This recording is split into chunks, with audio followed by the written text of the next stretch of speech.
this is Jill Ciminillo with Pickup Truck Plus SUV Talk, and I am in the San Francisco area today, and I'm driving the Mazda CX-90. And since we've already done a detailed walk around of this vehicle, what I'm going to do in this video is I'm going to give you 5 good things, 5 bad things, and then I'm going to give you some brief driving impressions. So let's take a closer look right now.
All right, let's just jump right into the like list with the Mazda CX-90. And the first thing on the list is going to be the fact that the PHEV, the PHEV, gets 26 miles of all-electric range. While that might not seem like a lot, keep in mind this is a 3-row SUV, and 26 miles is going to be plenty of range to handle most people's daily errands. And then you can come home at night and plug it in and then have a full charge again the next day.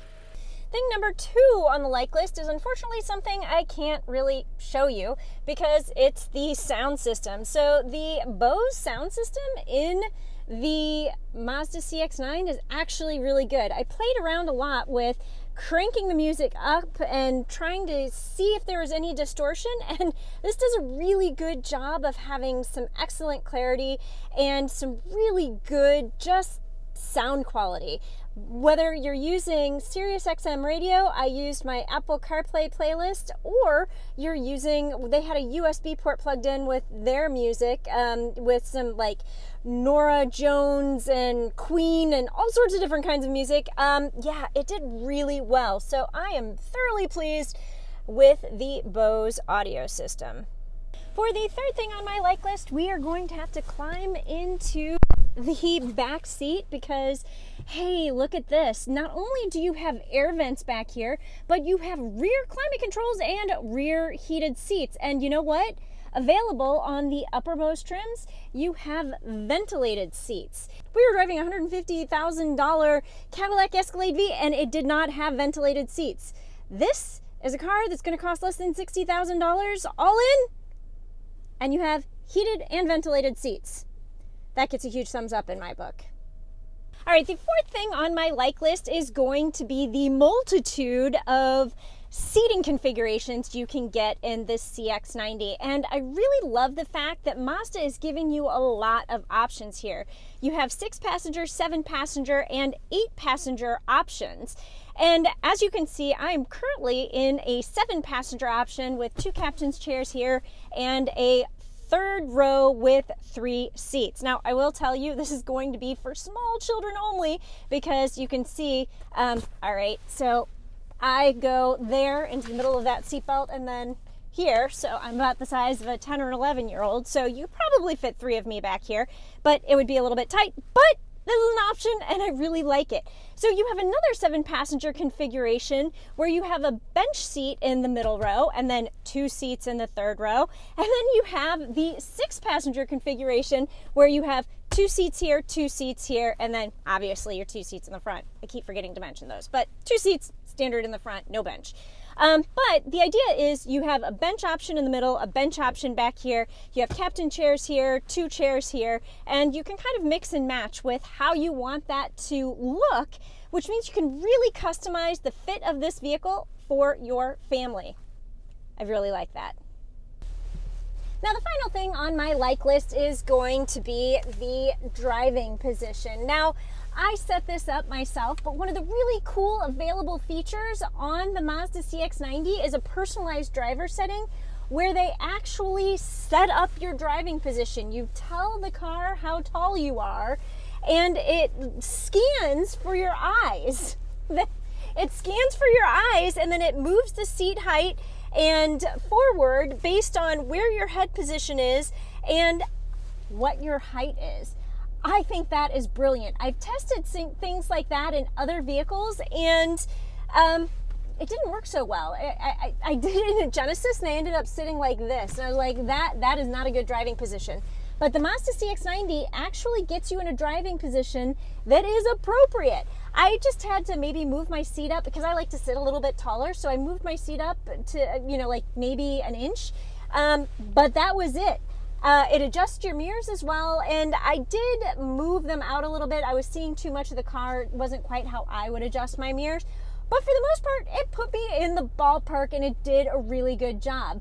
Now, somebody on the taller side of the spectrum, I want to say he's like 6'6", 6'7", did that personalized driver setting as well, and it worked for him too. So that rounds out my like list of things that I like on the Mazda CX-90, and yeah, that tech is really cool, and it actually works. It is now time for me to move into my do not like list, and yeah, you may have guessed it, but I'm going to start right here with the wireless charger. This is my biggest pet peeve these days when automakers cannot get this right, and by the way, most don't. And Mazda completely missed the boat with this. So first off, you have to move your phone a little bit to make sure that it gets in the right position to be able to charge. Then it moves around and it may charge or not charge depending on if you're in twisty bits or straight road and it's moving or not moving. So that's the first part of it. But the second part and the most important part is the fact that when your phone is in here, this gets really, really hot. I've had people tell me, well, you had your case on. Well, okay, by the way, I took my case off and put it in there, and my phone still overheated. It overheated such that I got a message up here that was like a little thermometer, a red thermometer, and yeah. So this doesn't work. I don't like it. I would never use it, and it's really pointless to me when an automaker includes this as an option and it doesn't work. The only automaker I've found so far that has a wireless charger that actually does a great job is General Motors. I've had my phone in their charger for more than 3 hours, and I pulled it out and it's ice cold. So whatever Mazda did here didn't work, and I hate it. So that's the first bad thing about the Mazda CX-90. Next up, let's talk about this infotainment system. Yeah, you still have this touch controller, and I'm going to tell you that when you are using the native system, this is not a touchscreen. Even though it's actually within easy reaching distance when you are in a good driving position, this is not a touchscreen. You have to go through this to get your options, and I will say that once you get used to the quadrants, so your navigation, your music, and your home button, it gets a little bit easier to kind of navigate through this, but I don't know. I really wish that they had redundant controls for a touch screen here and then the use of this. So the good thing about this is in a really good location, even for somebody who is on the short side of the spectrum. So I can just rest my arm on the armrest while I'm driving, and I can easily reach the gear shift, and I can reach this little touch controller and all 4 quadrants. Now, as an owner, you would get used to what each quadrant is. You wouldn't have to look. I found myself like looking to see which quadrant I was hitting, but I think the benefit of ownership is you would get used to that, and you'd probably get used to the dial as well, but there are just times that it's easier to push a button or push the screen, and so I really just wanted this to be a touchscreen. The good news is in Apple CarPlay or Android Auto, this does become a touchscreen. A little bit of a win, but most of it is just not ideal. I want redundant controls. The third thing on my do not like list is going to have to be how they tuned the PHEV for sport mode and EV mode. It just felt a little bit off for me. So let's start with EV mode. So when you are in EV mode, it puts it in all electric mode, and you can see here I have 11 miles of range right now, and that's all good. And when you are driving sedately, this will drive in all-electric mode, and it's kind of wimpy. You don't get the instant rush of the torque or the instant acceleration, and I kind of wanted that. I wanted the just immediate boost, but that doesn't happen. It just kind of lopes along, and then if you press hard enough, the gasoline engine comes on, and that's what gives you the boost. So I didn't like how that worked. And I also didn't like the sport mode. So the sport mode, I really felt that it was a little bit sluggish and a little bit loud. The engine just sounded really buzzy. Now, I love the sport mode in the Turbo S model. That's pretty amazing, but this just didn't work for me. So the EV mode and the sport mode in the PHEV were just So frankly, I would keep it in normal mode most of the time and would really only put it in EV mode if I was driving in the city and wasn't going to be doing a lot of highway driving or hard accelerations, because it doesn't work very well for that. Now, the fourth thing on my do not like list is going to be in this area for navigation. And I found that the real-time traffic wasn't always accurate. We were on the Golden Gate Bridge this morning in completely stopped traffic, and it was showing that it was green. Clearly, that was not the case, and it was a little bit disappointing. So obviously, your target times are not going to be correct because the real-time traffic is not correct. And so it'll say that you're going to get there faster than what you think you would get there. And I didn't like that. And so frankly, at the end of the day, I would probably just use Waze or Apple Maps or even Google Maps instead of this, because that has more accurate traffic information. And this was a little bit disappointing in 2023. Now, the final thing on my do not like list is going to be this right here. Do you see what I see? Yeah, you have 340 horsepower and 369 pound-feet of torque on premium fuel. If you opt for regular fuel, which you can always do, you are going to essentially lose 20 horsepower on this top-tier Turbo S engine. Now, the turbo, the base powertrain, it's not really going to matter. It's not going to affect it. It's going to be like 280 horsepower, 332 pound-feet of torque on any fuel. But if you go down to the PHEV, yeah, you're going to lose some horsepower here too. It's not as much, but they really, really want you to use premium fuel. And I find that to be a bit of a bummer. However, I guess if you're going to spend $60,000 on this top tier model and you're going to opt for the top tier trim inside this model, yeah, you're probably going to have the money to spend on premium fuel too. But just don't be surprised. You're going to lose horsepower if you use regular fuel with that Turbo S model. It is now time for me to do some brief driving impressions, and the first thing I want to say is I think the Mazda CX-90 is going to do a really good job as a CX-9 replacement. If you like the CX-9, you're going to love the CX-90. There are just so many options, so many powertrains, so many configurations, so many trims and packages and features that you can get. You can really customize this vehicle and make it what you want. So I love all of those things. And in general, I think that the CX-90 is really sporty in terms of the driving dynamics. So they have really captured the Mazda feel with this vehicle, even though it's bigger than the CX-9 and longer, wider, heavier, all of those things. Still manages to feel like a Mazda and feel sporty. We spent a fair amount of time on some twisty bits and winding roads and hills and things like that, and this is really good. It didn't feel heavy, it didn't feel like it was rolling, and I liked it.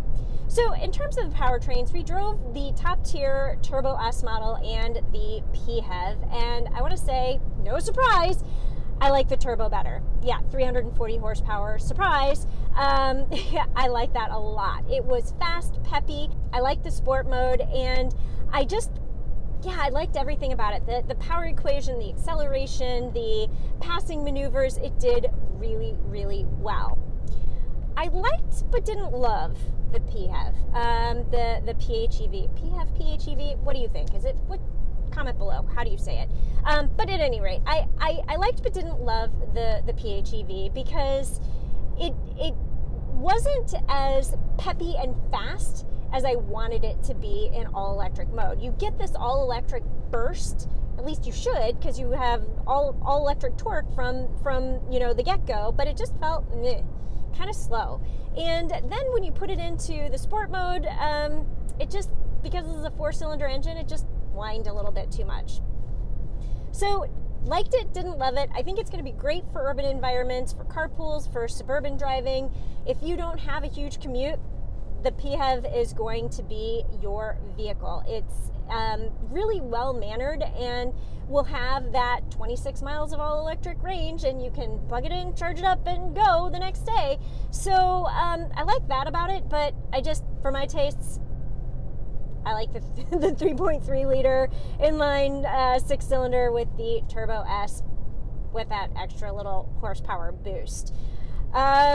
In terms of everything else, as a smaller person, I have great visibility out of all of the windows. I really like my driving position. I feel comfortable. The seats are comfortable, and I don't know. I really like this vehicle. I'm a huge Mazda fan. Let's get that out of the way.